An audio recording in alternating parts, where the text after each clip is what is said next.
আমি কথা বলতে পারছি না। বলে কিভাবে আপনি কথা বলতে পারছেন না? আমাকে পাবলিক প্লেসে জনসভা করার পারমিশন দেওয়া হচ্ছে না। আমি বলেছি বাংলাদেশে একটা স্বাধীন সার্বভৌম রাষ্ট্র, এখানে মানবাধিকার যদি সবাই থাকে আমারও আছে।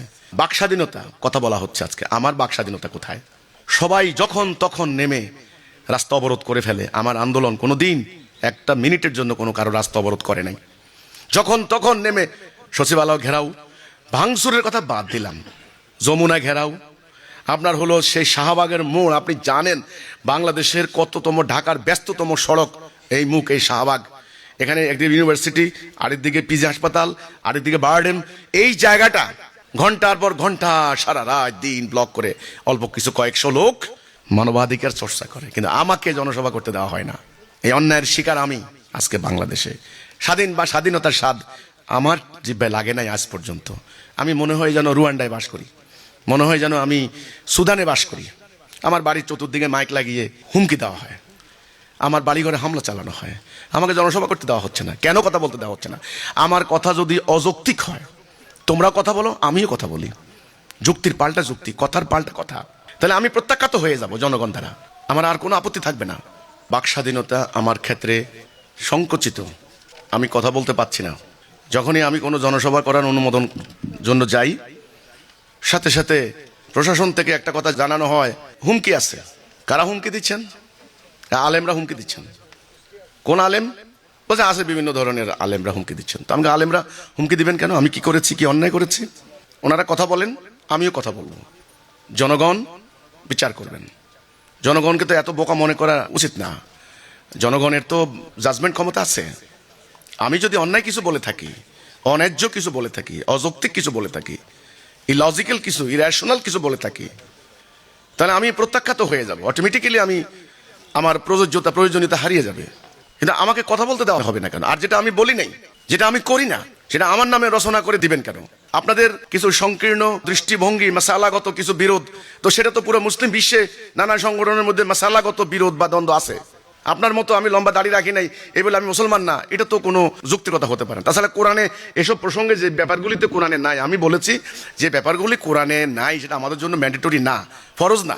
আমরা ফরজটা আগে অনুসরণ করি। সেটা কি? সেটা হলো ন্যায় বিচার, সুবিচার, মানবতা, মানবাধিকার।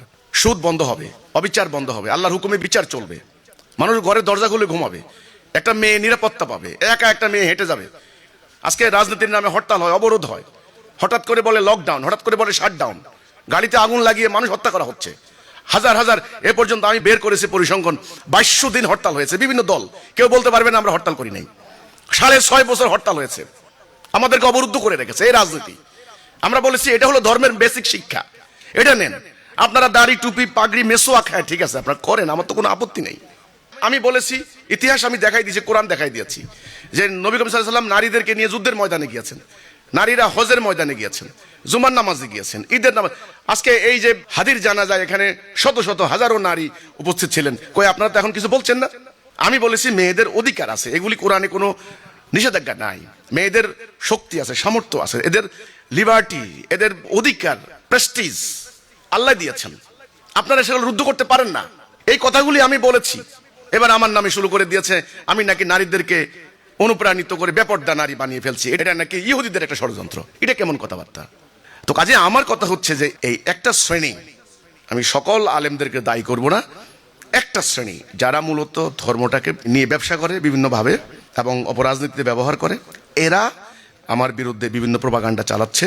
আমার বাড়িতে প্রোপাগান্ডা চালিয়ে হামলা করেছে, নানান ধরনের মিথ্যা বানোয়াট গল্প কাহিনী তারা জনমনে প্রচার চালাচ্ছে, যে কারণে আমি আক্রান্ত হচ্ছি বিভিন্ন জায়গায়। এ ব্যাপারে আমি গণমাধ্যমকেও জানিয়েছি।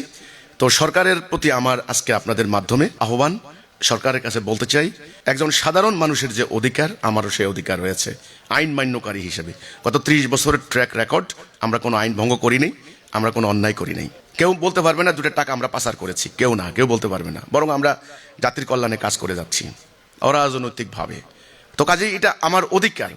অন্যরা ওয়াজ করে, মাহফিল করে, জনসভা করে, শহরের বড় বড় ময়দান ব্যবহার করে, আর আমি জনসভা করতে গেলে আমাকে পারমিশন দেওয়া হয় না। এই কুষ্টিয়াতে আমাকে ঠেলতে ঠেলতে কোথায় নিয়ে গেল? কুষ্টিয়ার যে নতুন হাসপাতাল হয়েছে ওটার সামনে একটা কমিউনিটি সেন্টার, ওখানে আমাকে নিয়ে ঠেলে ঢুকাইলো, বলে কি ওখান থেকে বাইর হবেন না, ওখানে থাকে। তা আমার গলা টিপে ধরেন কেন? আমার কণ্ঠকে ভয় পাচ্ছেন কেন? আমার কথাকে ভয় পাচ্ছেন কেন? আগুন কি বস্তা ভরা যায়? বস্তা ভরা যায়। আমি নিজেকে আগুন বলছি না, আমার কথাগুলা, এই কথা হারিয়ে গেছে, কথা আবার আসছে, আল্লাহ দিয়েছেন এটা। এখন সামনে কিন্তু ঘটবে একটার পর একটা ঘটনা, কেউ রোখাতে পারবেন না, কারণ সমাজের বন্ধনগুলি ছিঁড়ে গিয়েছে, শৃঙ্খলা ভেঙে গিয়েছে, চেইন অফ কমান্ড নাই, মান্য করা, সম্মান করা, শ্রদ্ধা করা, ভক্তি করা নাই। এখন সবাই ইজ্জত হারাবেন, কে কোথায় কখন ইজ্জত হারায় আল্লাহ জানে। আমি সবার ইজ্জত রক্ষার জন্য দাঁড়িয়েছি, সিস্টেমটাকে পুনরুদ্ধার করার জন্য দাঁড়িয়েছি। এই চলমান বিদ্যমান কায়েম থাকা এই ব্রিটিশ আমলের ঔপনিবেশিক যুগের ইম্পেরিয়াল এইজ, এটা কার্যকারিতা হারিয়েছে, এটা প্রয়োজনীয়তা হারিয়েছে, এটার প্রযোজ্যতা হারিয়েছে। এটাকে সংস্কার করার কিছু নাই, এটাকে এখন সম্পূর্ণ বাদ দিতে হবে। বাদ দিয়ে আমাদের মানুষের চিন্তা ভাবনা, চেতনা, খেয়াল, তাদের চাওয়া, তাদের জন আকাঙ্ক্ষা, এটাকে মাথায় নিয়ে আল্লাহর দেওয়া এই জীবন ব্যবস্থাকে প্রতিষ্ঠা করতে হবে। সেটা কিভাবে সম্ভব, সেটার একটা রূপরেখা, আউটলাইন, সেটার একটা প্রস্তাবনা আমি দিয়েছি।